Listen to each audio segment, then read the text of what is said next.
বন্ধুরা, সারার রান্নাঘরে আপনাদের স্বাগত। অনেকেই অনেক রকমভাবে আলুর তরকারি করে থাকেন। মটরশুঁটি, ধনেপাতা, টমেটো দিয়ে আলুর তরকারি, কষা কষা আলুর তরকারি করে আমি একটা দেখাবো।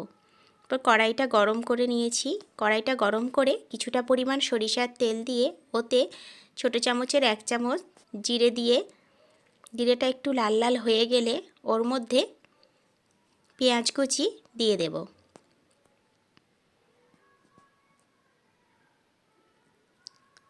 পেঁয়াজটা একটু লাল লাল করে ভেজে নিতে হবে।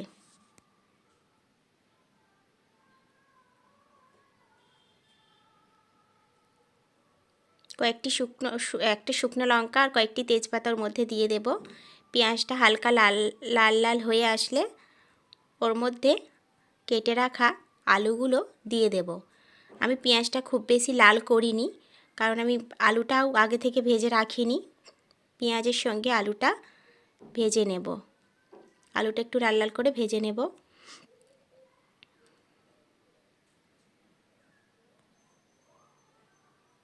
এরপর সামান্য পরিমাণে লবণ দিলাম।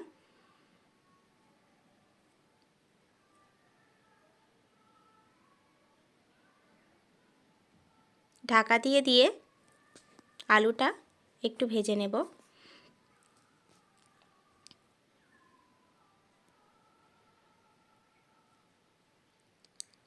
দেখুন পেঁয়াজটাও লাল হয়ে গেছে আর আলুটাও রং ধরে নিয়েছে।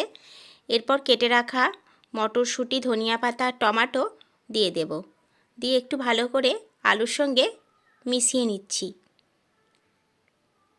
খুব ভালো করে মিশিয়ে নিতে হবে আর ওর গন্ধটা যাতে চলে যায় একটু ভেজে নিতে হবে। এরপর হলুদ গুঁড়ো, লঙ্কার গুঁড়ো, ধনিয়া গুঁড়ো সব দিয়ে ভালো করে মিশিয়ে নিয়ে আদা রসুনের পেস্টটা দিয়ে খুব ভালো করে অল্প অল্প জল দিয়ে কষে নিতে হবে।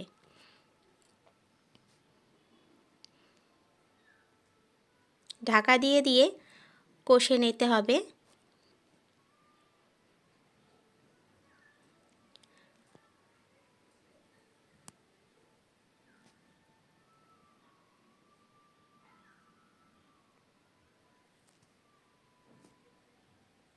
ভালো করে একটু কষে নিয়ে অল্প অল্প করে জল দিয়ে ঢাকা দিয়ে ভালো করে কষে নিতে হবে।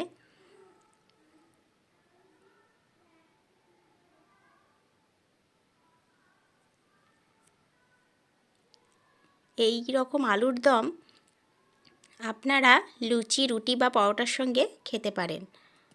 এবার সামান্য পরিমাণ চিনি দিয়ে দেব। তরকারিটা আমার কষা হয়ে গেছে। এরপর আমি জল দিয়ে দেব। যেহেতু এটা একদম মাখা মাখা হবে, সেহেতু আমি আলুটা ডোবার মতোই জল দিয়েছি।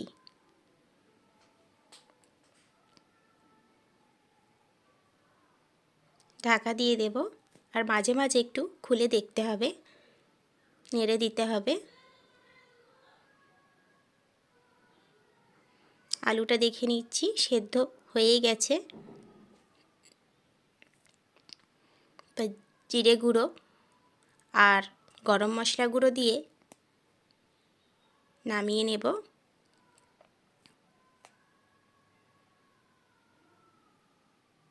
আর কিছুটা ধনিয়া পাতা ওর মধ্যে উপর থেকে ছড়িয়ে দিলাম। দেখুন রেডি হয়ে গেছে আমাদের সুস্বাদু আলুর দম।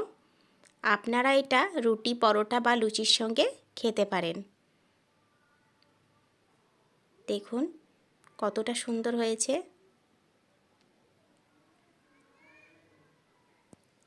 বাই বন্ধুরা।